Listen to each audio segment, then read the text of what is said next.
অসমীয়া জাতীয়তাবাদ আজি আৰু নিস্তেজ প্ৰায়। বছৰ বছৰ ধৰি অসমৰ জাতীয়তাবাদী নেতৃত্বৰ ক্ষমতালিপ্সা চিৰন্তন সুবিধাবাদেৰে পদদুষ্ট অসমৰ অসমীয়া জনসাধাৰণ। এনে এক প্ৰেক্ষাপটত কা আন্দোলনৰ মাজেৰে আবিৰ্ভাৱ হৈছিল লুৰিণজ্যোতি গগৈৰ। উচ্চ শিক্ষিত, প্ৰতিভাৱান আৰু ক্ষমতাৰ মজনতৰ প্ৰতি এতিয়াও এক সহজ নিৰ্লিপ্ততা ৰখা লুৰিণজ্যোতি গগৈক লৈ অসমৰ জাতীয়তাবাদী শিবিৰত আছে এক ধৰণৰ আশা আৰু প্ৰেৰণা। সচৰাচৰ নুসুধা কিছু প্ৰশ্ন লৈ এইবাৰ বৈঠকীৰ মঞ্চত অসম জাতীয় পৰিষদৰ সভাপতি লুৰিণজ্যোতি গগৈ। ধন্যবাদ অহাৰ কাৰণে। মই প্ৰথমে এটা প্ৰশ্ন দি আৰম্ভ কৰোঁ।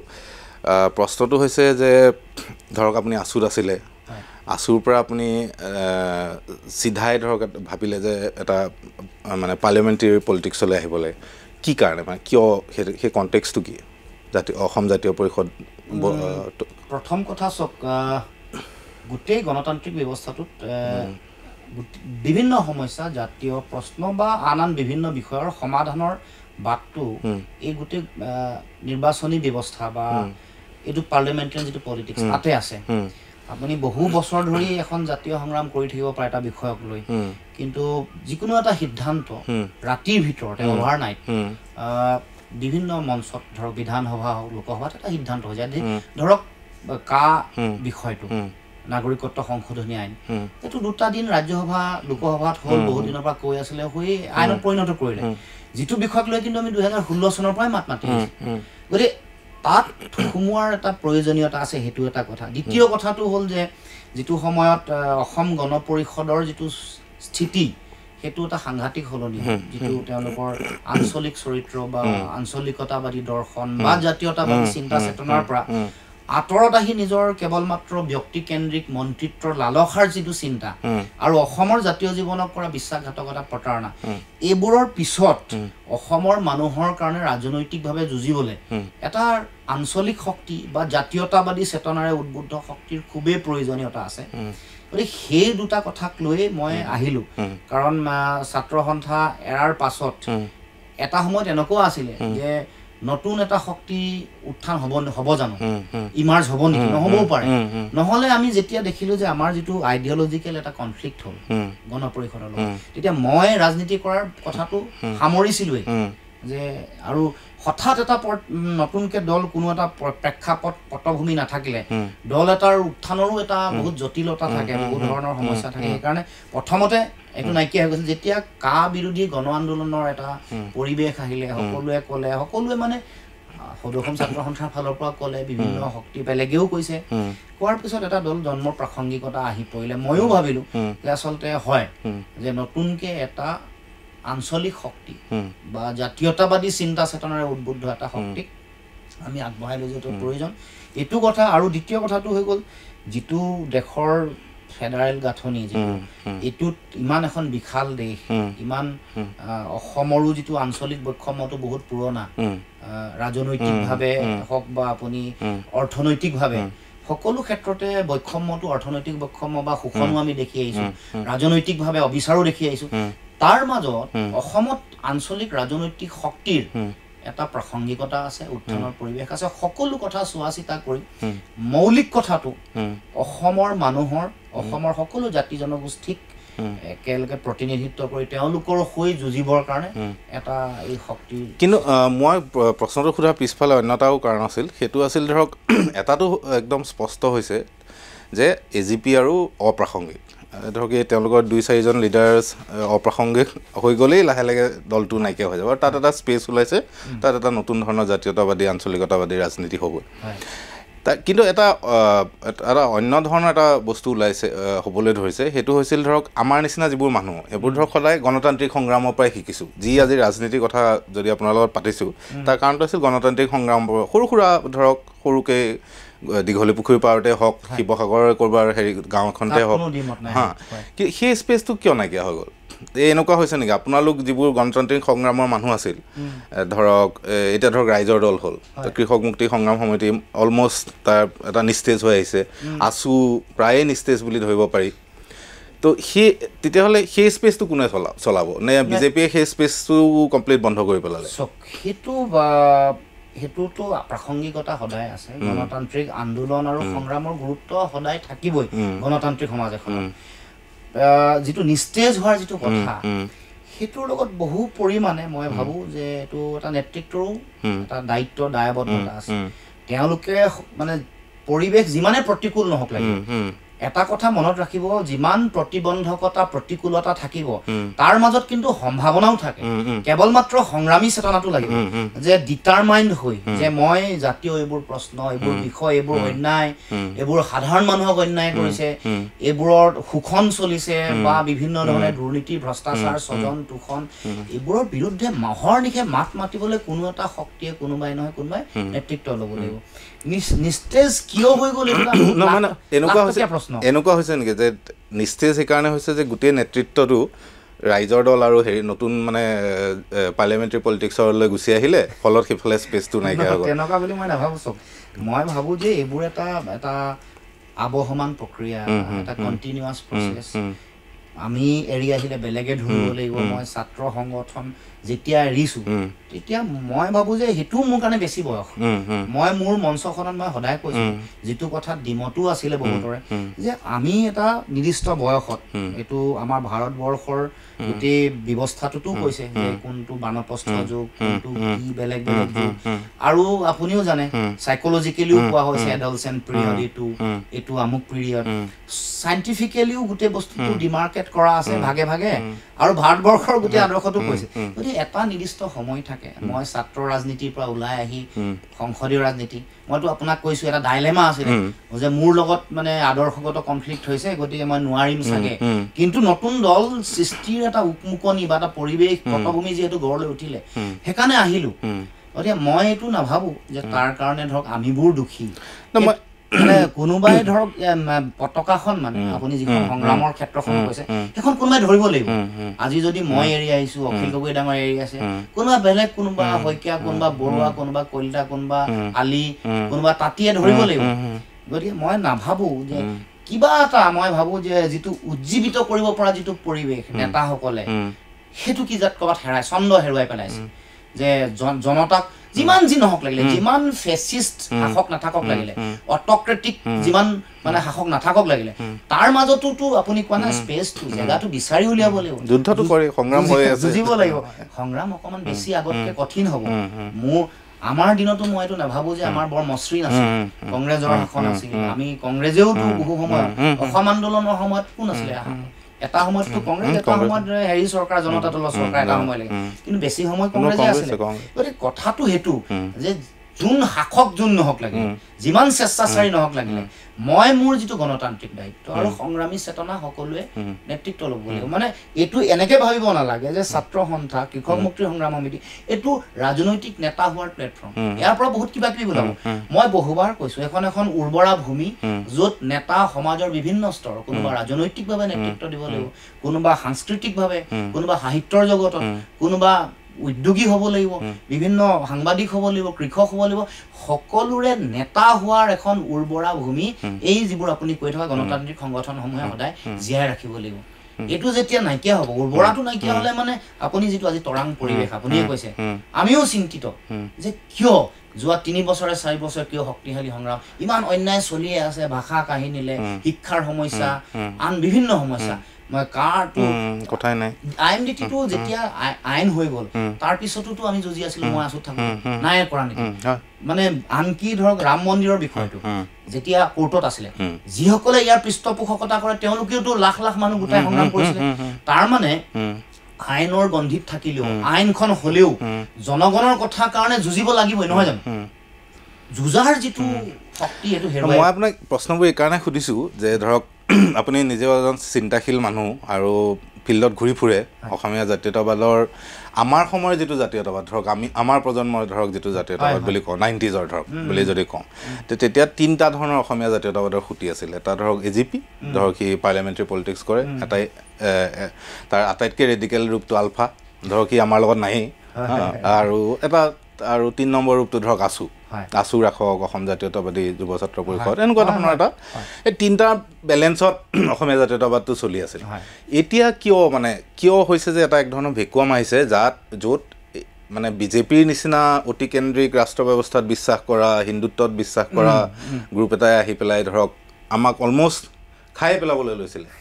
বা লৈছেই আৰু লৈছিলে ধৰক তাৰপিছত অলপ উল্টাকৈ সংগ্ৰাম হ'ল মই আপোনালোকক হেৰি কৰা নাই যে মই কৈছোঁ যে ৰাইজৰ দল বা অসম জাতীয় পৰিষদ সেইটো সময়ৰ সেইটো এটা তাৰ প্ৰাসংগিকতা আছিল যিটো সময়ত তাৰ উত্থান হৈছিল কিন্তু বাকীবোৰোতো হৈ থকা নাই বাকী ধৰক কিয় হৈছে মানে আমাৰ অসমীয়া ভাষাৰ স্কুলবোৰ বন্ধ হৈ যোৱাৰ কাৰণে হৈছে নতুন ল'ৰা ছোৱালীও ওলাই অহা নাই কাৰণ আমি আছু কৰিছে কাৰণবোৰ কি হয় কাৰণবোৰ কি কাৰণ ধৰক আছুত কেনেকুৱা আছিল ধৰক আপুনি হাইস্কুলত পঢ়িলে পঢ়োতে আপুনি আছুৰ আঞ্চলিক এখনত সোমালে পোনপটীয়াকৈ তাৰপিছত দীঘলীয়া দিন আপুনি জনসাধাৰণৰ লগত থাকি বহুত দিনৰ পিছত কেতিয়াবা সেই ধৰক সভাপতি হয় সম্পাদক হয় বা কাৰ্যনিৰ্বাহকৰ যিবোৰ তেওঁলোকতো একদম মানে নিজে বনি অহা ল'ৰা ছোৱালী নহয় জানো মানে হেৰি পৰা সংগ্ৰামৰ মাজেৰে আপোনালোকৰলৈতো বহুত জাতীয় পৰিষদ হওঁতেতো বহুত মানুহ কাৰ্যনিৰ্বাহকৰ পৰা গুচি আহিছিল কিন্তু তাত যিসকল আছে তেওঁলোকতো সেই একেই মানে হেৰিৰে মানুহ তো সেই তলৰ পৰা কি নাহা বন্ধ হৈ গৈছে নেকি আশাটো কি হৈছে মানে কাৰণ মই এতিয়া একেবাৰে বিশ্লেষণ কৰিলে কেইবাটাও কাৰণটো আছে এটাটো হ'ল আগ্ৰাসী বিজেপিৰ তেওঁলোকৰ যিবোৰ নীতি আছে মানে ভয় ভাবুকিত এইবোৰতো কিছু কাম কাজ চলিছে প্ৰলোভনৰো ৰাজনীতি চলিছে আৰু তাৰ উপৰিও আমাৰ এই যে মানে তেওঁলোকে এই গোটেই সংগ্ৰামী ধাৰাটোক তেওঁলোকে নেতৃত্ব দিবলৈ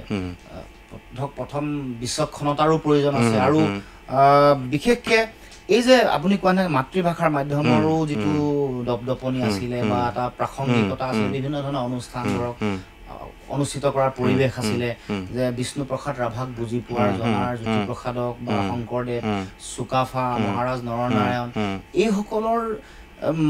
মানে এই পৰিৱেশটোৰ মাজে মাজে অহা যিটো জাতীয়তাবাদৰ চেতনা যিটো গঢ় লৈ উঠে নিজে আমাকতো আৰু কোনো নকয় যে জাতীয়তাবাদী হ'ব লাগিব কিবা আমি নিজে লাইপুলি প্ৰাথমিক বিদ্যালয়ত মইতো বা লাইপুলি মজলীয়া মধ্য ইংৰাজী বিদ্যালয়ত মই কোনো শিকোৱা নাই মোক বা তিনিচুকীয়া উচ্চ মাধ্যমিক বিদ্যালয়তো কোনো শিকোৱা নাই মই নিজে আহি দেখিছো যে আহি এই পূৰ্ণতা বিশ্ববিদ্যালয়ত আমি পাই গৈছো বিশ্ববিদ্যালয়ৰ পৰিৱেশটো এনেও এটা জাতীয়তাবাদৰ উৰ্বৰা ভূমি এটা থাকে আৰু খুব এটা জাতীয় চেতনা বা সামাজিক দায়বদ্ধতাৰ এটা পৰিৱেশ গতিকে এই যিটো ধাৰাটো এইটোতো ক'ৰবাত হয়তো বাধাগ্ৰস্ত নিশ্চয় হৈছে যাৰ কাৰণে মানে আছুৰ যিসকল কৰ্মকৰ্তা বা নতুন প্ৰজন্ম যিটো শক্তি হ'ব লাগে যিমান শক্তিৰে যুঁজিব লাগে এইটো যুঁজখন ক'ৰবাত কমি আহিছে বা কৃষক মুক্তি হওক বা জাতীয়তাবাদী যুৱ ছাত্ৰ পৰিষদ হওক এনেকুৱা ধৰণৰ অনুষ্ঠানসমূহৰ এইটো এটা ক'ৰবাত নিশ্চয় আপুনি ঠিকে কৈছে খুব এটা ডাঙৰ চিন্তনীয় বিষয় এটা আপুনি যেতিয়া আছুত আছিলে তেতিয়া কি হৈছিল মানে আচলতে আগৰ হেৰিটো কমি আহিছিল নেকি আছুৰ না বাঢ়িছিল আস্থা বাঢ়িছিল নতুন ধৰণৰ চিন্তা আহিছিল মই যে এইবোৰ কিছুমান কথা মানে এটা বৈপ্লৱিক কথা কিছুমান কৈছিলো বয়সটো সোনকালে হ'ব লাগে ইয়াৰ পিছত যাব লাগে আৰু আপুনি কোৱা না যিটো মানে জাতীয়তাবাদৰ যিটো পৰিসৰ বঢ়াব লাগে আপুনি যিটো কৈছে যে এজিপিৰ লগত আলফা কক জাতীয়তাবাদী যুৱ ছাত্ৰ পৰিষদ কক বা আছুৰ যিটো এটা জাতীয়তাবাদৰ ক্ষেত্ৰখনৰ সম্প্ৰসাৰণ এইটো মই আছুত থাকোঁতে ময়ো কৈছিলো যে আমাৰ এটা ফ'ৰ্চ লাগিব পলিটিকেল ফ'ৰ্চ যি নেকি পলিটিকেল কথা তাত ঠিক কৰে আমি ছ'চিয়েলি কৰিলো আৰু কোনোবা এটা শক্তি লাগিব ইকনমিক কথাটো নেতৃত্ব দিয়া মানুহ লাগিব ইন্টেলেকচুৱেলিও লাগিব মানে আমাৰ বেলেন্স থাকিব লাগিব সব ফালে গোটেই সংস্কৃতিৰ যিসকল মানুহ তেওঁলোকৰ মাজতো জাতীয় চেতনাৰ কথাটো আহিব লাগিব যাতে কেৱল মাত্ৰ আমাৰ সীমাবদ্ধতাটো জনপ্ৰিয়তাৰ কথাটো নাথাকে য'ত মানুহক উদ্বুদ্ধ কৰিব পাৰে এখন নাটকে এটা গানে এটা চিন্তা এটা কথা এটা কবিতা শেহতীয়াকৈ ধৰক নীলিম কুমাৰহেঁতৰ তেখেতসকলৰ যিটো সামাজিক দায়বদ্ধতা বা তাৰ আগত হিমাংশু প্ৰসাদ দাসহেঁতৰ এটা গানৰ যিটো সামাজিক দায়বদ্ধতা এইটো কিমান বেছি প্ৰভাৱ পেলাইছে চাওকচোন গতিকে ময়ো সেই কথাটো কৈছোঁ যে এইটো এটা গোটেই এটা প্ৰক্ৰিয়া জাতীয়তাবাদী ধাৰাটো এনেকুৱা নহয় যে এইটো অকল কোনোবা এটা সংগঠনৰ মাজত সীমাবদ্ধ ইয়াৰ বিশালতাই সকলোকে চুব লাগিব মানুহক যিসকলে নিজকে দুদুল্যমান অৱস্থাত আছে মই অসমীয়া বা অসমীয়া জাতীয়তাবাদৰ অংগ হয়নে নহয় আমি কিবা অকণমান বেলেগ নেকি এলিনেট নেকি ৫১ৰ পৰা ৭১লৈকে থকা মানুহখিনি তেওঁলোককো এই বিশ্বাসটো দিব লাগিব আস্থাটো দিব লাগিব নহয় তোমালোক আহা তোমালোকৰ কোনো ভয় ডৰৰ কথা নাই সংবিধানৰ কথা আমি মানিছো আমি আমাৰ ধাৰণাটো দিছো ৭১ আগলৈকে আমি যিসকল মানুহ সকলোকে আদৰি লৈছো সম অধিকাৰ এই গোটেই কথাটোত মই কৈছিলো মই তেতিয়া মোৰ যিটো কথা মই সবকে সকলোৱে কৈছিলো যে এই ধৰণৰ পৰিৱেশ এটা মানুহৰ মাজলৈ লৈ যাব লাগিব সেইটোতে এইটো এটা এতিয়া যিটো দুৰ্দলমান এটা হেৰিত আছো আমি এটা হৈছে ধৰক মই ধৰক কৈছো যে অসমৰ মিয়া সমাজখন মুছলমান সমাজখন ধৰক তেওঁলোকৰ হৈছে যে আমি কোনফালে আছো বিজেপিয়ে কয় যে আমি বিদেশী আৰু চাগে আমি দিগদাৰী দি আছো নেকি অসমীয়া মেইন ষ্ট্ৰীম সমাজখনৰ আমি পাৰ্ট নহয় আৰু অসমীয়া মানুহৰ ধৰক বিশেষকৈ কিছুমান মিডিল ক্লাছ মানুহৰ মাজত মই দেখিছোঁ যে মানে চিধা চিধিকৈ কৈছোঁ আৰু শব্দটো যে মিয়াৰ অত্যাচাৰ এইটো ধৰক এনেকুৱা মানে এইটো ধৰক আমি 90s দেখা নাছিলোঁ দেই অসম আন্দোলনৰ কথা মই নাজানো কিন্তু 90s অন্ততঃ সেইটো তেনেকুৱা ইম্পৰ্টেণ্ট বস্তু নাছিল মিয়া প্ৰশ্নটো এই যিটো মানে এটা ইমবেলেঞ্চ হৈ আছে তাত অসম জাতীয় পৰিষদৰ বা আপোনালোকৰ নিজৰ স্থিতিটো কি মানে মিয়া প্ৰশ্নটো ধৰক এটা ফালৰ পৰা কোনোবাই কৈ আছে যে এইটো এটা তেওঁলোকে আমাক অত্যাচাৰ চলাই আছে আৰু ইয়াৰ পৰা অসমীয়া জাতি ক্ষতিগ্ৰস্ত হৈছে আৰু মুছলমান মানুহখিনিয়ে কৈ আছে যে আমিতো ইয়াৰ পাৰ্ট বুলি ভাবিছিলোঁ আমি আচলতে হয় নে নহয় আপুনি যিটো কৈছে তে সেই মাজৰ হেৰিটো কি হ'ব তেতিয়াহ'লে এইটোতো স্পষ্টতা আছে সংবিধান আপুনি মই মানুহ সংবিধানে যিটো কৈছে যাক নাগৰিকত্ব দিছে ৭১লৈকে নাগৰিকত্ব দিলে আপুনি মই ইচ্ছা কৰিলেও কাঢ়ি ল'ব নোৱাৰো আৰু কহাটো উচিতো নহয় সংবিধান আমি যিহেতু আন্তৰ্জাতিক আইন আছে হেৰি আছে ক'ত খেদিব নাগৰিকত্ব দিছে খেদিব কাকো আপুনি আৰু যিটো মানি ললো বুলি কোৱাৰ পিছত আৰু আপুনি মই ডিভিচিভ কথা এটা কৈতো লাভ নাই মিয়া বুলি কৈ এইটো এটা মানে তেওঁলোকে এটা পৰিৱেশো সৃষ্টি কৰিছে সাম্প্ৰদায়িকতাৰ আৰু দ্বিতীয়তে বিভাজনৰ এটা এই দুটা মূল লক্ষ্য গতিকে আমাৰ সকলোৰে সামাজিক দায়বদ্ধতা আছে সকলোৰে দায়িত্ব মুছলমান সকলোৰে দায়িত্ব আছে মই মিয়া শব্দটো কেতিয়াও নকওঁ মই মানে মিয়া কবিতাৰ প্ৰসংগৰ পৰা মিয়া আমাৰ বেছি দায়িত্ব আছে যে আমি কেনেকে সকলোকে অসমীয়া জাতীয়তাবাদৰ মূল সুঁতিত সকলোকে আনিব পাৰোঁ যিদিনালৈকে আমি তেওঁলোক নিজে মিয়া হৈ থাকিব বা আমি তেওঁলোকক মিয়া কৰি ৰাখিম বা কোনোবাই ৰেডিকেল ফ'ৰ্চবোৰে বা কমিউনেল ফাণ্ডামেণ্টেল ফ'ৰ্চবোৰে তেওঁলোকক মিয়া কৰি ৰাখিব তেতিয়ালৈকে ডিভিজনটো থাকিব মই ক্লিয়াৰলি কৈছোঁ যে নেৰেটিভটো কি মই আপোনাক কৈছোঁ মই কোনো ৰাজনৈতিক দলৰ নাম নোকোৱাকৈ কৈছোঁ যে কোনোবা ৰাজনৈতিক দলে হিন্দু মুছলমানৰ ৰাজনীতি কৰে কোনোবাই আকৌ ডিভিজন কৰে ভোট বেংকৰ নামত দুটা ফ'ৰ্চ আছে আপুনি দুইটাকে আইডেণ্টিফাই কৰিব লাগিব কিন্তু আমাৰ আজিৰ যিটো আমি ৰাজনীতিটো মানুহৰ কাৰণে কৈছোঁ ৰাজনীতি সমাজৰ কাৰণে কৈছোঁ গণতন্ত্ৰৰ কাৰণে কৈছোঁ দেশৰ কাৰণে কৈছোঁ গতিকে আমাৰ যিটো নেৰেটিভ মই ভাবোঁ হ'ব লাগে এইটো ইউনিটিৰ যাতে ছ'চিয়েলাইজেশ্যন প্ৰচেছটো ঠিক হয় জাতি গঠন প্ৰক্ৰিয়াৰ বুনিয়াদ শক্তিশালী হয় আমি যাতে এই প্ৰশ্নবোৰ এই ৰাজনৈতিক যিবোৰ প্ৰশ্ন এইবোৰৰ কাৰণে যাতে আমাৰ উন্নয়ন আপুনি ইমান উচ্চ শিক্ষিত মানুহ শিক্ষা গৱেষণা উদ্যোগীকৰণ বা আমি ধনী হোৱাৰ যিটো ৰাস্তা ব্যৱসায় বাণিজ্য কৃষি এইবোৰ যাতে বাধাগ্ৰস্ত নহয় মোৰ ক্লিয়াৰ কথা মই সেইকাৰণে এতিয়াও ক্লিয়াৰলিয়ে কৈছোঁ যে তেওঁলোকক আমি যিমান পাৰি অসমীয়া অভিধাৰ মই কেতিয়াবা কওঁ মোৰ এক্সাম্পলকে দিওঁ মই আহোম হয় মই 600 বছৰ মোৰ আগৰ পৰিপুৰুষে কৈছিলে মই দিল্লীত গৈ কলিকতাত গৈ বা অসমৰ মানুহৰ মাজত মই আহোম বুলি কৈ নুফুৰো মই অসমীয়া মোৰ ঘৰত আহোমৰ পৰিচয় থাকিব আমাৰ ৰীতি নীতি সংস্কাৰ থাকিব আজি যদি মুছলমান মানুহে নিজকে পৰিচয়টো মিয়া আৰু মুছলমানৰ মাজত থাকে যদি অসমীয়া নহয় তেতিয়াহ'লে সমস্যা আছে জ্যোতিপ্ৰসাদৰো ঠিক জ্যোতিপ্ৰসাদক আপুনি মই গাঁৱত মোৰ বৰলাই পুলিটো যদি কয় যে জ্যোতিপ্ৰসাদ আগৰৱালা মাৰোৱাৰী মানুহে যদি কয় তাক বান্ধি থব আৰু তাক কোবাব কথাটো হ'লে এই কথাটো বুজি পাব লাগিব হেমাংগ বিশ্বাসে আমাৰ মঘাই ওজাগ্নি সমগ্ৰ ঢোলৰ চিনাকি দিলে বিশ্বত এই কথাটো আমি পুলক বেনাৰ্জীকটো আমি আজি যদি বঙালী বুলি কওঁ এইটো হ'ব নেকি গতিকে আমাৰো সমানে ৰেছপনচিবিলিটি আছে তেওঁলোকৰো আছে মই কথা ক'বলৈ আগতেও মই কওঁ এতিয়া তিনিচুকীয়া বাঙালী সমাজত যেতিয়া মই যাওঁ কৈছোঁ যে আপোনালোকৰ পৰিচয় অসমীয়া বুলি যিদিনাখন দিব ঘৰত বঙালী হৈ থাকক ময়োতো ঘৰত আহোম মইতো অসমীয়া দিল্লীত মই অসমীয়া কেলকাতাত অসমীয়া গুৱাহাটীত অসমীয়া সমগ্ৰ অসমত নামনি অসমলৈ গ'লো মই অসমীয়া কিন্তু আপোনালোকৰ পৰিচয়টো অন্ততঃ তাত যদি ৰাখে ঘৰৰ ভিতৰত ৰাখি বাকী আমি সকলোৱে যি অভিধা দিয়ে বড়োৱে অসমীয়া বুলি ক'বলৈ বেয়া পায় অভিধা আপোনালোকৰ অসমীয়া বুলি নকয় বেলেগ যদি কয় সৰ্বসন্মত মোৰ আপত্তি নাই কিন্তু আমি এটা জাতিৰ যে অংগাংগী এইটো যিদিনাখন আমি উপলব্ধি কৰিম ইছ্যুৱে নাই আৰু সেইটো ইছ্যুত যদি লাগি থাকে সৰ্বকালৰ কাৰণে অসমীয়া বঙালী হিন্দু মুছলমান অসমীয়া বিহাৰী এইটোত চলি থাকিলে তাৰ চক্ৰবেহুৰ মাজত থাকিম আমি চবেই আৰু আমি আমাৰ মূল কথাবোৰৰ পৰা আঁতৰি থাকিম মাজতে বিশেষকৈ আপোনালোকৰ ইলেকশ্যনৰ পিছত যেতিয়া দেখিলে যে জাতীয়তাবাদী ফ'ৰ্চ বিৰাট ভালকৈ মানে শক্তিশালী উজ্জীৱিত হৈছে তাৰপিছত তাৰ পিছদিনাৰ পৰা হিমন্ত বিশ্ব শৰ্মাই আৰম্ভ কৰিছে মিয়া প্ৰশ্নটো যে মিয়াটো ডেঞ্জাৰাছ সাৱধান অসমীয়া ৰাইজ সাৱধান এইটোৱে চলাই আছে তে মই তেতিয়া মানে শুনি পেলাই মই ভাবিছোঁ যে আমাৰ যিবোৰ পূৰ্বপুৰুষ ধৰক যিবিলাকে আমাক শিকাই বুজাই অসমীয়া জাতি গঠনটো চলাই ৰাখিছে ধৰক বিশ্বনাথ ৰাভা জ্যোতিপ্ৰসাদ বেজবৰুৱা অম্বিকাগিৰি এনেকৈ যদি এওঁলোক বিশেষকৈ জ্যোতিপ্ৰসাদ 50ৰ দশকৰ পৰা চবেইতো এইটো কথাই কৈছে যে ইয়াতে যিমান যি মানুহ আছে চবকে লৈ আমি অসমীয়া হা সেইটো সেইটো বাদ দি পেলাই যদি আপুনি মিয়া বঙালী মিয়া হিন্দু কিবা এখন কৰি থাকিবলৈ যায় আৰু মই আপোনাক এইটোও কওঁ যে আমাৰ যিসকল মহাপুৰুষ বা আমাৰ উপৰি পুৰুষ যিসকল মহান যিসকলে জাতি গঠন কৰিছে তেওঁলোকৰ চিন্তাৰ মহানতাটো তেওঁলোকেতো এই ধৰণৰ সকলোকে লৈ যদিও সেইটো আপুনি সমতাৰ আদৰ্শ বুলি কওক বা নকওক সকলোকে লৈছেতো চুকাফাইওতো যিমান মানে সাম্ৰাজ্যবাদী বিস্তাৰ নীতি লওঁতে তেওঁ সাংসাৰিক এটা ব্যৱস্থা লৈছে মানে সমাজ কৰিছে সংসাৰ গঢ়িছে ৰক্তপাতটো কম হৈছে একেবাৰে এৰাব নোৱাৰা কথা হ'লে ৰক্তপাত হৈছে হয় নহয় গতিকে কিমান এডভান্স কথা আছিলে চিন্তাটো তাৰেতো আমি গোটেইবোৰ মানুহ সেইটো আমাৰ ইতিহাস নহয় জানো যে সকলোকে লৈ পেলাই জীয়াই থকাৰ ইতিহাস জাতি গঠনটো সেইধৰণে হৈ আছে আমাৰ তেতিয়াহ'লে এই বিজেপিয়ে আহি যিটো উৎপাত আৰম্ভ কৰিছে মানে গোটেই কাৰবাৰটো খেলি মেলি লগাই অসমীয়া ভিতৰৰ জাতিটো নষ্ট কৰি দিছে সেইটোৰ সম্পৰ্কত মানে আমাৰ ৰাজনীতিটো কি হ'ব মানে মই সেইকাৰণে কৈছোঁ তেওঁলোকৰ ডিভিজনৰ পলিটিক্সটোৰ বিৰুদ্ধে আমি ইউনিটিৰ নেৰেটিভটো আমি ল'ব লাগিব এতিয়া বহুত চেষ্টা কৰা হয় যে উগ্ৰ অসমীয়া জাতীয়তাবাদ কৰিব লাগে চ' ডেট ইমানটা চিট ওলাই যায় মই সেইটোৰ আগৰ পৰা বিৰোধী কাৰণ সেইটোৱে জাতিটোক দিব নোৱাৰে ভাঙোনহে দিব পুনৰ বিভাজন দিব ঘৃণা দিব মানে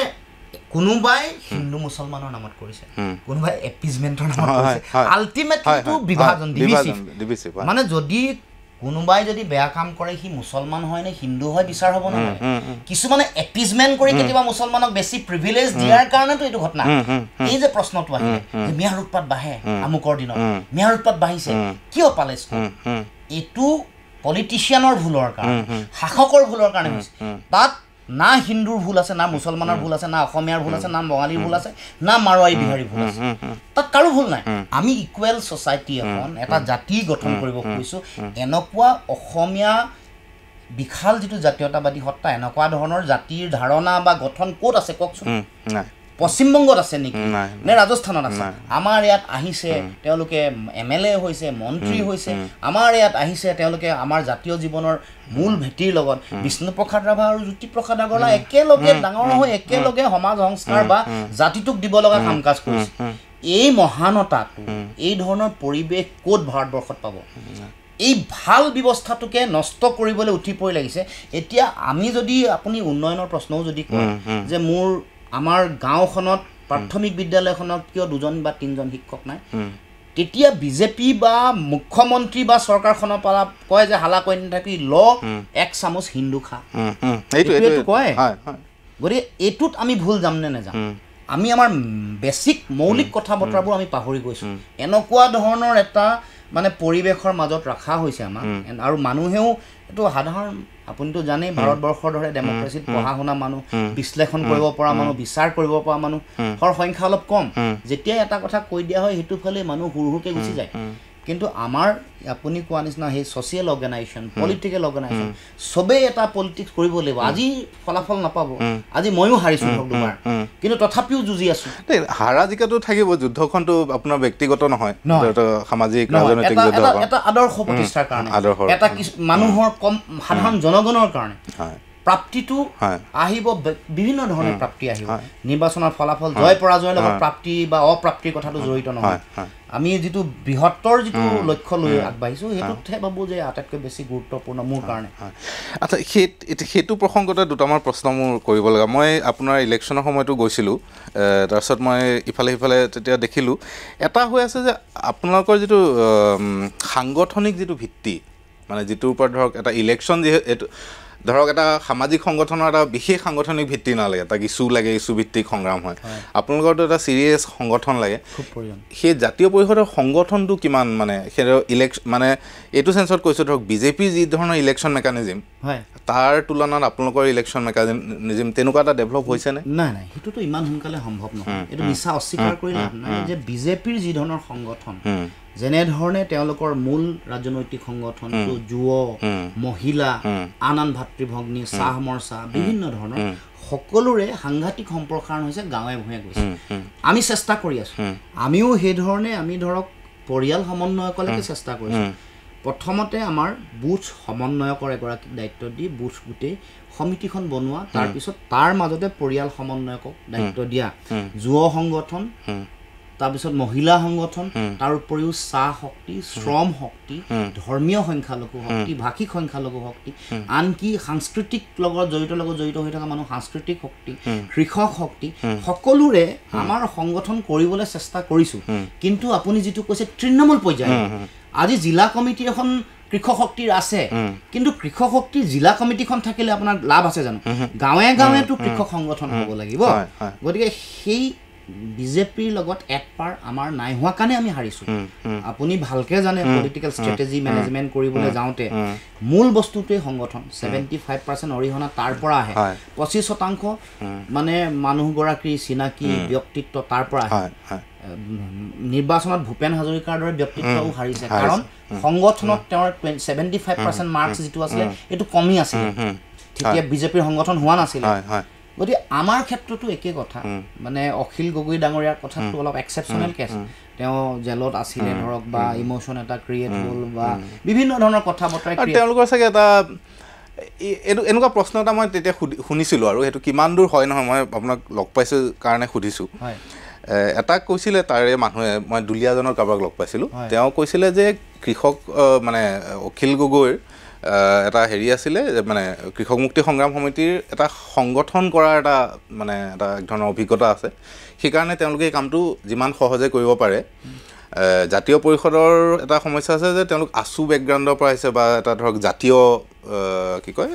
জাতীয় হেৰিৰ পৰা আহিছে, তাৰ এটা নিজা ধৰক এটা ঐতিহ্য আছে, ষ্টাইল এটা আছে। নাই, এইটো মই মোৰ অধিকাৰ নাই মানে ৰাইজৰ দলৰ সম্পৰ্কত কোৱাৰ, কিন্তু মই কৈছোঁ যে তেওঁলোকৰো সংগঠন সিমান হোৱা নাই, বা হোৱাটো সম্ভৱো নহয়। সম্ভৱটো নহয়, কাৰণ এটা সময় লাগে, এটা 15 বছৰ এটা সময় লাগে সংগঠন কৰিবৰ কাৰণে। কিন্তু আমি ডিব্ৰুগড়ত সেইটো এটা মৌলিক সমস্যা, ডাঙৰ এটা সমষ্টি, জনগাঁথনি এটা প্ৰত্যাহ্বান। আৰু মৌলিক কথাটো আপুনি কোৱাটোৱেই সত্য যে সেইটো সংগঠন এট পাৰ বিজেপি লেভেলত আমাৰ সংগঠন কৰি তুলিব আমি নোৱাৰিলোঁ, বা এতিয়াও আমি তাৰ কাৰণে অহা 20 মাহ আছে, 26 চনলৈকে চেষ্টা কৰিম যিমান পাৰি সিমান লেভেল লাগে। কিন্তু মই দেখিছোঁ যে আপুনি যিটো আমাৰ ড্ৰাইভিং ফ'ৰ্চ, আৱেগ, জাতীয় আৱেগ, সেইটোৱে কিন্তু ভালকৈ শক্তিশালী ৰূপত ক্ৰিয়া কৰে। আপুনিও ষ্টেটিষ্টিক্স যদি চায়, যোৱা নিৰ্বাচনত 10,000তকৈ বেছি পোৱা সমষ্টিৰ সংখ্যা বহুত বেছি, আৰু 57,000 হায়েষ্ট। গৌৰৱ গগৈ বোধহয় সেইকাৰণে জিকিছে, জাতীয় আৱেগতেই মোটামুটি জিকিছে। জাতীয় আৱেগ দ্বিতীয় তেওঁলোকৰ সংগঠন, কংগ্ৰেছৰ মিনিমাম সংগঠন, আৰু এটা দীঘলীয়া অভিজ্ঞতা আছে তেওঁলোকৰ, আৰু তেওঁলোকৰ ভোট মিনিমাম এটা ভোট বেংক এটা চবতে আছে, 30,000 এভাৰেজ। গৌৰৱ গগৈ বুলি স্পেচিয়েল এফেক্ট এটা আছে, স্পেচিয়েল ফেক্টৰ আছে, পাৰফৰ্ম কৰিছে দিল্লীত। তৰুণ গগৈৰ পুতেক, মানুহে ভিজুৱেলাইজ কৰে তেওঁ ভৱিষ্যতৰ লিডাৰ। এনেকৈ কথা বতৰাবোৰত চব এটা 2%, 4%, 3% যোগ দি তেওঁৰ যিটো মানে 45% মান তেওঁৰ নিজৰ আছিলে ভোট, 5% তেওঁৰ নিজৰ ব্যক্তিত্ব, বা 10% আহি গ'ল, এনেকৈ হৈ 60% তেওঁ জিকা। আপোনালোকে একেবাৰে তলৰ পৰা ডিব্ৰুগড়ত যদি আপুনি নুঠি লখিমপুৰত উঠিলে হয়তো জিকি গ'ল, কিন্তু আপোনাৰতো জিকা হাৰা লৈ পেলাই ইমান ইণ্টাৰেষ্ট নহয়। মোৰ কথাটো ফ'কাছ, মই যিহেতু আগত আমি দুটা সমষ্টিত চেষ্টা কৰিছিলোঁ, লখিমপুৰ আৰু ডিব্ৰুগড়। আপুনি কোৱাৰ দৰে আমাৰ মেন পাৱাৰ আৰু ৰিচোৰ্চ দুইটাৰ কাৰণে আমি দুইটাত সমানে সংগঠন কৰিব নোৱাৰিলোঁ, অনেষ্ট কনফেছ কৰিছোঁ। তাৰপিছত যেতিয়া আৰু আমাৰ তেতিয়া ডিব্ৰুগড়টোত এনেও এটা মোৰ নিজৰ জেগা মই লাগি আছোঁ, আৰু পৰিৱেশ এনেকুৱা আছিলে তাত মানে হেৰি খেলিব ৰামেশ্বৰ তেলী, গতিকে এটা মানে ৰামেশ্বৰ তেলীৰ লগত যুঁজা বা বেলেগ এজনৰ লগত যুঁজা আৰু সৰ্বানন্দ সোণোৱালৰ লগত যুঁজাৰ পাৰ্থক্য আছে। কাৰণ সৰ্বানন্দ সোণোৱাল আগত খেলিছিলে লখিমপুৰত, ডিব্ৰুগড়ত অহাৰ কোনো যুক্তিযুক্ততা নাছিল। গতিকে বা চাহ জনগোষ্ঠীয় মানুহ এজনকো তেওঁলোকে ডিপ্ৰাইভ কৰিব এইটো আমাৰ ভাৱনা নাছিল কিন্তু যেতিয়া প্ৰেক্ষাপট সলনি হ'ল তেওঁলোকেও হয়তো ভাবিলে যে ৰামেশ্বৰ তেলী উঠিলে মোৰ লগত হাৰিব তেওঁ অহাৰ পাছত মই কিয় নগ'লো এইটো লাখ টকীয়া প্ৰশ্ন বহুতে 11th আৱাৰ ধৰক আমাৰ ভূপেন বৰা ডাঙৰীয়াও কৈছে দেৱব্ৰত শইকীয়াও কৈছে অখিল গগৈ ডাঙৰীয়াও কৈছে মই নোযোৱাৰ কাৰণ এইটোৱেই এই যে সংগঠনৰ কথাটো মোৰ সদায় ভয় থাকে সংগঠন যেতিয়া নহয় বেলেগৰ আবেগ বেলেগৰ সহযোগিতাত জিকিম বুলি কেতিয়াও ভাবিব নালাগে আৰু কিবা কাৰণত মই 5000ত হাৰিলো মই কাৰ লগত হাৰিলো প্ৰশ্ন এইটো আহিল পলালে ইমান ডাঙৰ ডাঙৰ কথা কৈ থকা যুঁজাৰু লুৰিণজ্যোতি গগৈ সৰ্বানন্দ সোণোৱালৰ আগতে এই যে যিটো মোৰ ইউএছপি যিটো মোৰ আছে এইটো খতম কাৰণ মোৰটো মইতো এমপিও নহয় এমএলএও নহয় মোৰ কেৱল মাত্ৰ যুঁজাৰু মানসিকতাটোৱে মোৰ ইউএছপি হেতুক লৈ দলটো ড্ৰাইভিং ফোৰ্সৰ নিচিনাকে চলি আছে গতিকে হেতু নষ্ট কৰিব নিবিচাৰিলো মোক বহুতে পৰামৰ্শ দিছিলে হয়তো সকলোৰে প্ৰচেষ্টাত মই 10-15,000 বা 20,000 জিকি গলো হয় কিন্তু হাই ৰিস্ক ফেক্টৰ সবতে আছে গতিকে মই দুইটা হেৰুৱাব নোখোজো বুজিছো মানে কিমান আপোনালোকে বস্তু বুজি পাইছো ডিসিশন মই নিজে ললো মানে মই নিজে কনভিন্স হলো যে মই তাত গলে দুই কুল হেৰুৱাম সকলো হেৰুৱাম নহয় এইটো এটা লাখ টকীয়া প্ৰশ্ন আজি উত্তৰটো ওলাল নহয় এটা ধৰক এটাতো মানে ৰাজনৈতিক সংগঠন এটা কৰা অজস্ৰ পইচাৰ প্ৰয়োজন খুব প্ৰয়োজন হয় সেইটোতো মানে আপোনালোকে বিজেপিৰ সমানকৈ কেতিয়াও গোটাব নোৱাৰে কোনো কাৰণত নোৱাৰে অসম্ভৱ কথা আৰু নিজে এনেও এতিয়া মানে আপোনাৰ যেটো হৈ গ'ল কৰোনা তাৰ পাছত ডিমনিটাইজেশন তাৰ পিছত ইকোনমিক এটা ষ্টেগনেন্সি এটা সমগ্ৰ ভাৰতবৰ্ষতে আছে অসমতো আছে আৰু আমি জাতীয়তাবাদী দলবোৰ কেনেকৈ চলে মানুহৰ দান বৰঙণি আছে সেইবোৰো দিব পৰা মানুহৰ ক্ষমতাটো শক্তিটো লাহে লাহে কমি আহিছে ধনী হৈয়ে গৈ আছে কেজনমান ধনী হৈয়ে গৈ আছে মুখ্যমন্ত্ৰী খুব ক্লোজ মানুহ কেজনমান ধনী হৈ গৈছে বাকি মানুহবোৰৰ হাতত পইচা লাহে লাহে কমিছে গতিকে হেতু আৰু বেছি আমাৰ কাৰণে চ্যালেঞ্জিং কিন্তু তথাপিও মই এইটো আপোনাক প্ৰথমে আৰম্ভণিতে কৈছো আলোচনা যে যিমান চ্যালেঞ্জ যিমান থাকিব সিমান সম্ভাৱনাও থাকে আমি খালি নিজে যুঁজি গলে মানে আমি যদি সাস্টেইন কৰো তেতিয়া হলে আমি সাৰ্ভাইভ কৰিব পাৰিম আমি যুঁজি থাকিব লাগিব টিকি থাকিব লাগিব যুঁজখনত টিকি থাকিলে সফলতা পাম বুলি মই বিশ্বাস আৰু এটা প্ৰশ্ন যে এটাটো খাটাং কথা যে এজিপিটো আৰু অপ্ৰাসংগিক এটো নচলে যে হিমন্ত বিশ্ব শৰ্মাই বহুত দিন আগতে যেটো কৈছিল বিবাহ ভৱন হ'ব এটো এদিন হ'ব আৰু সেই জায়গাত ধৰক এতিয়া অসম জাতীয় পৰিষদ অসম গণ পৰিষদটো জিয়াই থাকিব নে নাথাকিব এটো হিমন্ত বিশ্ব শৰ্মাৰ ওপৰত বহুত নিৰ্ভৰ কৰে সেইটোৱেটো মানে ডাঙৰ কথা হৈছে নহয় এটা ডাঙৰ ট্ৰেজেডি হৈছে জাতীয় ট্ৰেজেডি এটোৱে যে 855 জন শহীদৰ ত্যাগৰ বিনিময়ত জন্ম হোৱা দল এটা আজি জিয়াই থকাটো মানে নিজৰ ইচ্ছা অনিচ্ছাৰ ওপৰত নহয় আৰু দুজন মানুহে ৰাখিছে তাক দুজন মানুহে তাক তাৰ বাহিৰেটো তেওঁলোকৰ মন্ত্ৰিত্ব তেওঁলোকৰ গোটেই স্বাৰ্থৰ কথাটোৰ ওপৰতে এটা দল চলি আছে আৰু বাকিবোৰেও মানে আশা পালি ৰৈ আছে যে কি জানি কিবা এটা হ'ব মানে এটো খুব মানে একেবাৰে দুৰ্ভাগ্যজনক পৰিণতি জাতীয় এটা দলৰ বা এটা ৰাজনৈতিক শক্তিৰ কাৰণ এখন জাতীয় সংগ্ৰামৰ মাজেৰে সেইখন গৰকি শহীদৰ কেঁচা তেজক অতিক্ৰম কৰি আহি আজি এই অৱস্থা দুবাৰ মুখ্যমন্ত্ৰী 5 বছৰ 10 বছৰ দিয়কচোন হেকফালে তেওঁ অকমান হেৰি সময়ত যদিও তেওঁ বজৰং নে ৰাইনুৰ সময়ত ৰাষ্ট্ৰপতি শাসনৰ কাৰণে অলপ দিন গল তথাপিও মোটামুটি 10 বছৰ আৰু ভাৰতবৰ্ষত প্ৰফুল্ল মহন্ত বা গণ পৰিষদ বুলি ক'লে যেটো মৰ্যাদা আছিল আজিও চন্দ্ৰবাবু নাইডুৰ ওচৰলৈ গলে প্ৰফুল্ল মহন্তৰ খবৰ কি উঠে ধৰ এই যে যেটো পৰিবেশৰ পৰা যেটো মানে একেবাৰে দুৰ্ভাগ্যজনক সমাপ্তিটা পৰিসমাপ্তি এটো মানে জাতীয় জীৱনৰ কাৰণে এটাকৈ তেওঁলোকৰ কেডাৰবিলাকে কি কয় মানে তেওঁলোকৰটো বিৰাট ডেডিকেটেড মানুহ আছে আলফাৰ সময়ত হেছাত তেওঁলোকে এজিপি বাদ নিদিলে মানে যথেষ্ট পৰিমাণে তেওঁলোকে ত্যাগ কৰা মানুহ আছে বহুত মানুহ আছে কিন্তু মই এটা কথা আপোনাক কওঁ যে আমাৰ জাতীয়তাবাদী যিসকল কেডাৰ বুলি আপুনি কৈছে এই সকল মানে আবেগটো আটাইতকৈ বেছি তেওঁলোকৰ মূল শক্তিটো আবেগ কিন্তু যিটো ৰাজনৈতিক পেছাদাৰিত্ব যিটো লাগে আৰু আজিকালি পৃথিৱীত ৰাজনীতি এটা সলনি হৈছে খুব এটা মানে খুব পেছাদাৰিত্ব আহিছে ইভেন্ট মেনেজমেণ্টৰ নিচিনা কাৰবাৰ আৰু ছ'চিয়েল মিডিয়া বা আজিকালি নতুনকেতো আপুনি ভালকৈ জানে আৰ্টিফিচিয়েল ইণ্টেলিজেঞ্চৰ এইবোৰ চব মানে ইণ্ট্ৰডিউচ কৰি বেলেগ ধৰণৰ এটা কাৰবাৰ বৰ টান কাম হৈছে মানে আটাইতকৈ ৰাজনীতিয়ে টান কাম হৈছে তো এই এনেকুৱা এটা সময়ত আমি জাতীয়তাবাদী শিবিৰৰ আমি কেডাৰসকলক পাইছোঁ আহিছে কিন্তু ধৰক এই যে যিটো প্ৰফেচনেলিজিম মই এতিয়াও কওঁ গতিকে আমিবোৰো আঁচু কৰি অহা মানুহ বা যুৱ ছাত্ৰ পৰিষদৰ মানুহ আমাৰ যিটো ৰাজনৈতিক পেছাদাৰিত্ব লাগে বিজেপিৰ দৰে নহয় ইভেন কংগ্ৰেছৰ দৰেও নহয় আমি তেওঁলোকৰ দুয়োটা দলৰ কৰ্মকৰ্তাৰ তেওঁলোকৰ ষ্টাইল অফ ফাংচনিং ডেডিকেশ্যন মই কেতিয়াবা উদাহৰণো দিওঁ মানে তেওঁলোকৰ শেহতীয়াকৈ মই এইবাৰ দুৰ্গা পূজাত যেতিয়া মই ঘূৰি ফুৰিছোঁ তেওঁলোকক বিজেপিক বেয়া পাই বাদ দি আমাৰ কাষত থিয় হোৱা দুগৰাকী মানুহ পালোঁ তেওঁলোকৰ ইমান মানে গোটেই বস্তুটো ইমান ধুনীয়াকৈ ৱেল ডিজাইন কেনেকৈ ক'ত লগ কৰিম ক'ত যাম কিমান সময়লৈকে থাকিব তেওঁলোকৰো সংসাৰ আছে তেওঁলোকৰ ব্যৱসায় আছে তেওঁলোকে ঘৰটো সমানে সময় দিয়ে আৰু মোকো আমাৰ কিজন আমাৰ যিসকল মানুহ তেওঁলোকৰ 10 মান বজাৰ পৰা তেওঁলোকৰ অকণমান ইফাল সিফাল হৈ যায় মানে অকণমান বেলেগ কাম আহি যায় ঘৈণীয়েকৰ ফোন আহে কিবা এওঁলোকে খুব ধুনীয়াকৈ আৰু যে কথা বতৰা পাতিব কাৰ লগত কথা পাতিব কেতিয়া কথা পাতিব কি কথা পাতিব মই কি ক'ম এটা ফ্ৰেম এটা আছে মানে এই যিটো প্ৰফেচনেলিজম এইটোৰ পৰা আমি শিকিব লাগিব আৰু আমাকো আমাৰ মানুহবোৰকো শিকাব লাগিব মই এইকাৰণে আপোনাক এই প্ৰশ্নবোৰ সুধি আছোঁ যে আমিতো আৱেগিক জাতি এটা সদায় ওপৰতে কথাবোৰ কৈ থাকোঁ এই যে বেছিক টেকনিকেল কথা যে বুথ কমিটি এখন লাগে এই যে প্ৰফেচনেলিজিম আপুনি যি ধৰণে বুজাইছে ঘৰত সময় কিমান দিম বাহিৰত সময় মই কেনেকৈ মেনেজ কৰিম এই কথাবোৰ নোহোৱাকেতো মানে যুদ্ধত জিকাৰ কোনো সম্ভাৱনা নাই আৰু নহয় বিজেপিয়ে কিয় কৰিলে গম পায় নে তেওঁলোকে বহুত প্ৰত্যাহ্বান বহুত চেলেঞ্জৰ মাজেৰে আহিছে একদম শুকান মাটিত কেনেকে মানে সহায় কেনেকে খেতি কৰিব লাগে কেনেকে ৰস উলিয়াব লাগে ভালকে জানে মানে শুকান বাহ চেপি ৰস উলিয়াব তেওঁলোকে শিকিলে কাৰণে আজি তেওঁলোকৰ শাসনলৈ মানুহ আহিছে গতিকে এই আমাৰো মানুহে মানে আমাৰ কি হয় আমাৰ যেতিয়াই প্ৰত্যাহ্বান আহে এৰি দিয়ে গিভ আপ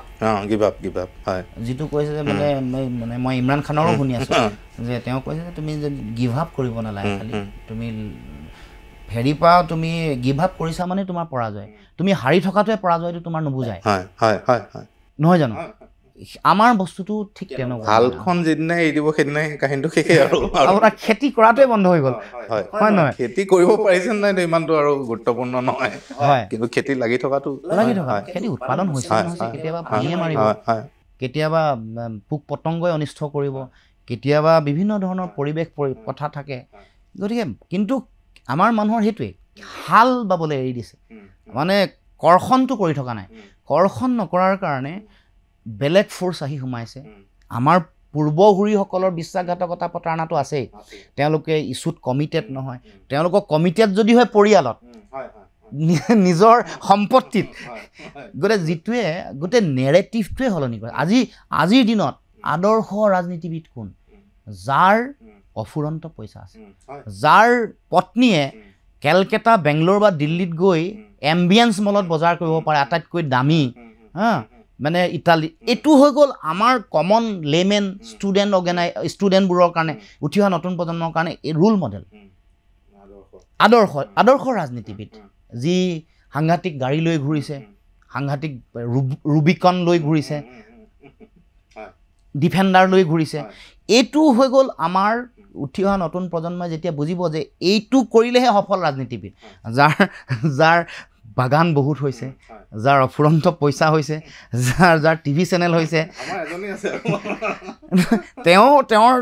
তেওঁৰ ভাই ভতিজাসকলকো বহুত শিকাইছে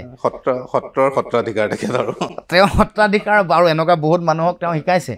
যিটো মানুহৰ কাৰণে ধৰক ৰোল মডেল নিচিনা হৈ গৈছে আজি কিমান আপুনি চাবচোন ৰাজনৈতিক সংস্কৃতিৰ কিমান খহনীয়া হৈছে আগত কিমান ভাল আছিলে আৰু এখন অসমৰ পৰাই হেম বৰুৱা এখন অসমৰ পৰাই দীনেশ গোস্বামী এখন অসমতে লোকপ্ৰিয় গোপীনাথ বৰদলৈৰ দৰে মানুহ যুঁজিব পাৰে দিল্লীৰ লগত এখন অসমতে শৰৎ সিংহৰ নিচিনা মানুহ কিন্তু খগেন বৰবৰুৱা হয় নহয় বাৰু বিমলা প্ৰসাদ চলিহা বিষ্ণু ৰাভা এইসকলৰ অসমৰ ৰাজনীতিৰ পথাৰখন কি কৰিলে চাওকচোন এওঁলোকে যিসকলে তেওঁলোকে এতিয়া আছে ৰাজনীতি কৰি আমি এতিয়া ভাবিবলৈও মানে দুখ লাগে মানুহবিলাকে মই এইটো কথা বুজি নাপাওঁ যে ধৰক কিছুমান এই যেতিয়া কৃষক মুক্তি চলি আছিলে কাম চাম কৰি আছিলে মোৰ বন্ধু চন্ধুৱে কাম চাম কৰে তেওঁলোকৰ কথা সোধে যে সিহঁতে খায় কেনেকৈ এই একেটা প্ৰশ্ন কিন্তু ধৰক তেতিয়া হিমন্ত বিশ্ব শৰ্মা মন্ত্ৰী এইটো কথা হিমন্ত বিশ্ব শৰ্মা কেতিয়াও কোনেও নুসুধে যে তেওঁ খায় কেনেকৈ তেওঁতো আমাৰ আপোনাৰ নিচিনা এই কলেজৰ ষ্টুডেণ্ট আছিল তেওঁতো একো নাছিল বহুত দীঘলীয়া সময় তেওঁক ৰাজনীতি কৰিছে মন্ত্ৰী MLA হোৱা নাই তেওঁ খাইছিল কেনেকৈ এই যে এটা মানে এটা অত্যন্ত প্ৰতিক্ৰিয়াশীল ধৰণৰ এটা ৰাজনীতিৰ কাৰণে আমাক যে এটা উৎসুক কৰি আছে আৰু আমাৰ অসমীয়া মিডিল ক্লাছে তাৰ লগত লাগিবলৈ লৈছে সেইটো বা ওলোৱাৰ উপায় কি মানে সমাজখনটো একদম দূষিত হৈ গৈছে তাৰ কাৰণে কিছু মানুহে চেষ্টা কৰিব লাগিব কিছু মানুহৰ ত্যাগো লাগিব আৰু ৰাজনৈতিক গুণগত ৰাজনীতিৰ পৰিৱেশ আনিবৰ কাৰণে এচাম মানুহে যুঁজিবই লাগিব আৰু সদায়তো এই ধৰণৰ যিটো ধাৰণা বা এই ধৰণৰ যিটো যেনেকুৱা ৰাজনৈতিক পৰিৱেশ এইটো বহুদিনৰ পৰা চলি আছে আমি সলনি কৰিব পৰা নাই স্বাধীনতাৰ ৭৫ বছৰ অতিক্ৰম কৰিলে মহাত্মা গান্ধীও তেনেকুৱা ভাল এখন গণতন্ত্ৰৰেতো চিন্তা কৰিছিল মানুহৰ ভাল হ'ব পঞ্চায়তী ৰাজ ব্যৱস্থা আগতে যিমান শক্তিশালী আছিল এতিয়া কমিলে বেছি দুৰ্বল হ'ল বা ক্ষমতা কেন্দ্ৰীভূত হৈ গ'ল দিনে দিনে বা কৰি পেলাব খোজা হৈছে অৰ্থ সৰ্বোচ্চ ৰাজনীতিৰ পৰিৱেশ আহিছে এইবোৰ সলনি কৰিবলৈ আপুনি মই চেষ্টা কৰিব লাগিব তাৰ কাৰণে সকলোৰে দায়িত্ব আছে জনতাৰো বহুত দায়িত্ব আছে মই কেতিয়াবা কওঁ যে এই যে আমি কোনোবা মুখ্যমন্ত্ৰী এগৰাকী পালোঁ বা মন্ত্ৰী পালোঁ এইবোৰতো সাধাৰণ মানুহৰে প্ৰতিফলন কমন মানুহে যেনেকে বিহেভ কৰিব যিবোৰ কথাক লৈ তেওঁলোক ব্যস্ত থাকিব তেনেকুৱা প্ৰতিনিধি একদম ঠিক কৈছে গতিকে মই ভাবো যে কমন মানুহৰো বহুত দায়িত্ব আছে আৰু কিছু নেতাই চেক্ৰিফাইজো কৰিব লাগিব কৰিলে আমি যুঁজিলে লাগিলেহে আমি এটা পৰ্যায়ত গৈ পাম এটা আপোনাৰ সময়ৰ কথা আছে মই ধৰক কাইলৈ যদি জাতীয় পৰিষদ আহি পেলাই দিছপুৰ পায়হি তেতিয়াহ'লে আপোনালোকে কি কৰিব মানে আপোনালোকৰ ভিজনটো কি প্ৰথম কথাটো হ'ল গুড গভৰ্নেন্সৰ কাৰণে আমাৰ দায়িত্ব থাকিব লাগিব এটা মৌলিক কথা যাতে সকলো মানুহে সমান অধিকাৰ পায় সম উন্নয়নৰ যাত্ৰাত বাট বুলিব পাৰে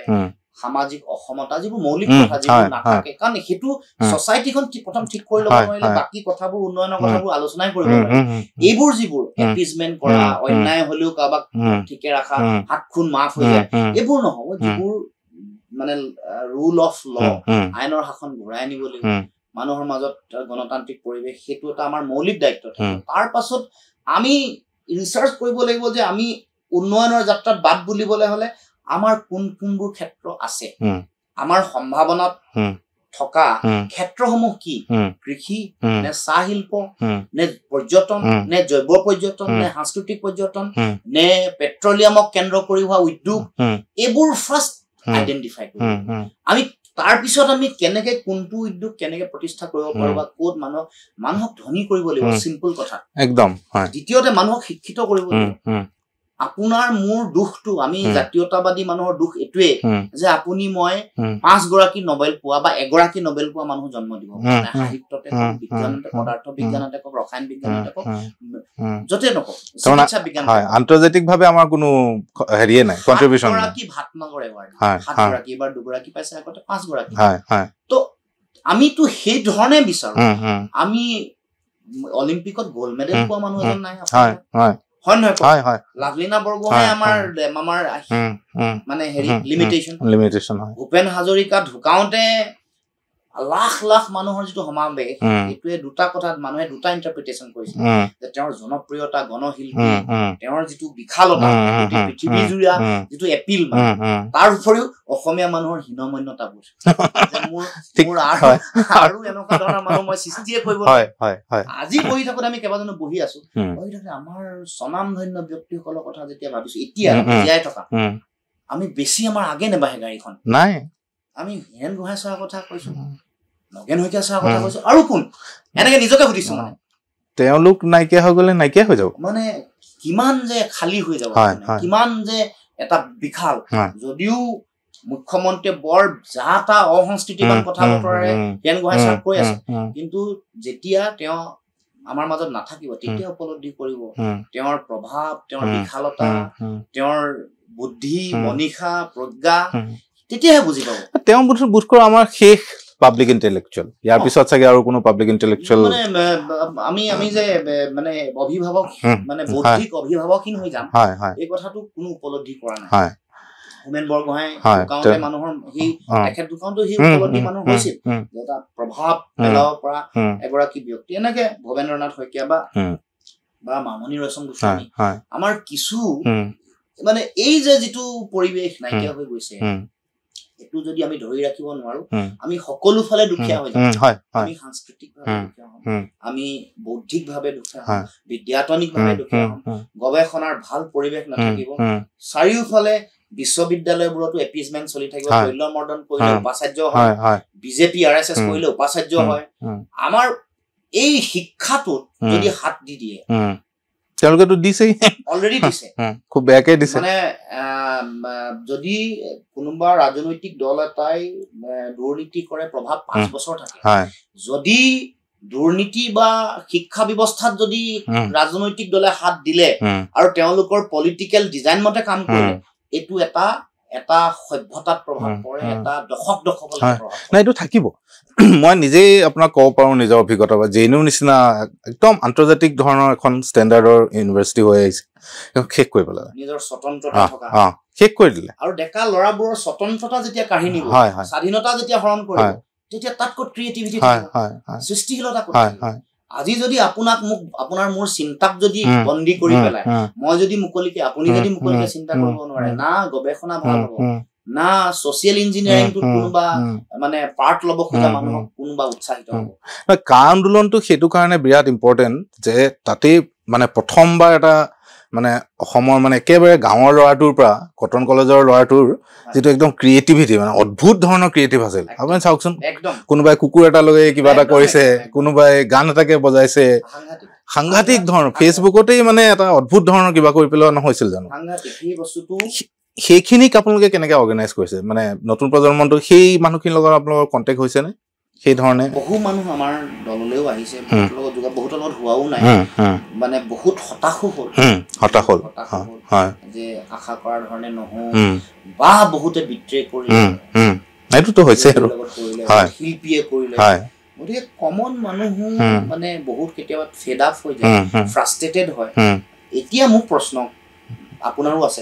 কমন মানুহ আছে, থাকিব, কাৰণ মোৰ পূৰ্বসূৰীসকলে তেওঁলোকেতো তেনেকুৱা ধৰণে কাম কৰিছে। প্ৰফুল্ল মহন্ত, ভিগু ফুকন আৰু সৰ্বানন্দ সোণোৱালে যেতিয়া এইটো লেভেলৰ কাম কৰিলে, লুৰিণজ্যোতি গগৈ কোন? মানুহৰ মনৰ প্ৰশ্ন। আৰু এইটো থাকিব, থকাটো উচিত, লাষ্ট মমেণ্টলৈকে থকাটো উচিত। আৰু আমিও সেইকাৰণে কমিটেড হৈ কাম কৰিব লাগিব। আমিও অকণমান মানে কমন মানুহক যিদিনাখন, সাধাৰণ মানুহক যিদিনাখন ভয় নকৰিব, কমন মানুহক যিদিনাখন বেয়া ব্যৱহাৰ কৰিব, সেইদিনাখনৰ পৰাই গোটেই গণতান্ত্ৰিক ব্যৱস্থা আৰু যিটো মানে সামগ্ৰিক যিটো সামাজিক যিটো হেৰিৰ সাংস্কৃতিক যিটো বাতাবৰণ সেইটো অৱক্ষয়ৰ দিশত গতি কৰে, আমাৰ যিটো আমি আজি দেখি আছো। আপোনাৰ লগত কথা পাতি মই অন্ততঃ এইটো কথা ভালকে ওলাইছে যে এইটো অকল মানে অসমীয়া জাতীয়তাবাদৰে ৰাজনীতি নহয় বা পাৰ্লিয়ামেণ্ট দখল কৰা ৰাজনীতিয়ে নহয়, অসমীয়া সমাজখনৰো যিটো মানে এটা ভয়ংকৰ ৰূপ লৈছে, তাক ঘূৰাই আনিবলৈ হ'লেই এই ৰাজনীতিবিলাকৰ মাজেদি যাব লাগিব। ডেফিনেটলি মই সেইকাৰণে আমাৰ এইটো এটা জাতীয় সংগ্ৰামৰ এটা ধাৰা বুলি মই নিজকে ভাবো যে এখন আমি জাতীয় সংগ্ৰামৰ ধাৰা। ৰাজনীতি আজি শাসনলৈ আহিছে, কোনোবা মুখ্যমন্ত্ৰী হৈছে, উপমুখ্যমন্ত্ৰী হৈছে, হৈ গৈছে, সমাজখনটো সদায় থাকিব, আবাহমান কাললৈকে থাকিব, যেতিয়ালৈকে পৃথিৱী থাকিব। প্ৰাকৃতিক পৰিঘটনা হৈ মানে সৌৰজগত যদি ধ্বংস নহয় তেতিয়ালৈকেতো থাকিব, অসমীয়া জাতিক আমি জীয়াই ৰাখিব লাগিব। সেইটো আমাৰ কাৰণে বেছি গুৰুত্বপূৰ্ণ। কোনোবা মন্ত্ৰী হ'ল, সাংসদ হ'ল, আহিছে, গৈছে, গৈয়েতো আছে যোৱা ৭৫ বছৰত। কিন্তু আমাৰ যিখন মূল সংগ্ৰাম, আমি যিহেতু আমি গোটেই জাতি সত্তাটোক যিহেতু আমি ভাল পাওঁ, ইয়াৰ আত্মপ্ৰতিষ্ঠাৰ কাৰণে আমাৰ সদায় সংগ্ৰাম আছে, গতিকে মই ভাবো যে সেইটো আমাৰ ধৰি ৰখাটো আটাইতকৈ ফৰমষ্ট প্ৰায়ৰিটি হ'ব লাগে। আৰু এটা পাৰ্ট হয় ৰাজনৈতিক সংগ্ৰামখন, ক্ষমতা দখল এটা সৰু পাৰ্টহে মোৰ কাৰণে। মূল যিখন সংগ্ৰাম, যিখন জাতীয় সংগ্ৰাম, তাৰ বিশালতাটো বহুত বেছি, তাৰ বিস্তৃতিটো সমগ্ৰ অসম নহলে সমগ্ৰ পৃথিৱী জুৰি। কা আন্দোলন যেনেকে সমগ্ৰ পৃথিৱীৰ মানুহ জাগৃত হৈছে, অসমীয়া জাতীয়তাবাদৰ আনকি কা আন্দোলনৰ প্ৰভাৱ বাংলাদেশৰ এই ৰিচেণ্টলি হোৱা মুভমেণ্টতো আছে পুৰা নিশ্চয় তাৰমানে ফৰ্মবিলাক তেওঁলোকে আমাৰ পৰাও তুলিছে তো হয় হয় আৰু আমি মানে আমাৰ কাৰণে আমি নিজে আত্মসন্তুষ্টিৰ কথা হ'ল যে কা আন্দোলনটোত আমি অসমে সমগ্ৰ ভাৰতবৰ্ষ নেতৃত্ব এইটো অস্বীকাৰ এইটো নহয় ইয়াৰ ইউনিক যিটো চৰিত্ৰ বা যিটো দৃষ্টিভংগী স্পষ্ট ডেমক্ৰেটিক চাইণ্টিফিক যিটো দৃষ্টিভংগী সেইটোৰ লগত ভাৰতবৰ্ষৰ বেলেগ প্ৰান্ত নিমিলে তাতে হিন্দু মুছলমান কৰি পেলালে আমাৰ ক্লিয়াৰিটি আছে 71 বা আমি হিন্দু মুছলমান নহয় বিদেশী আমি এটাও দুৰ্ঘটনা ঘটা নাই কা আন্দোলনত আমাৰ ফালৰ পৰাতো মানে ৰাষ্ট্ৰ ৰাইজে একো দুৰ্ঘটনা কৰা নাই সেইটো এটা বিৰাট মানে ঘটনা পৰিঘটনা তেওঁলোকে দুখ দিব তেওঁলোকৰ এজেণ্টে কৈছে হয় থেংক ইউ বহুত ধন্যবাদ আপোনাক লগ পালোঁ থেংক ইউ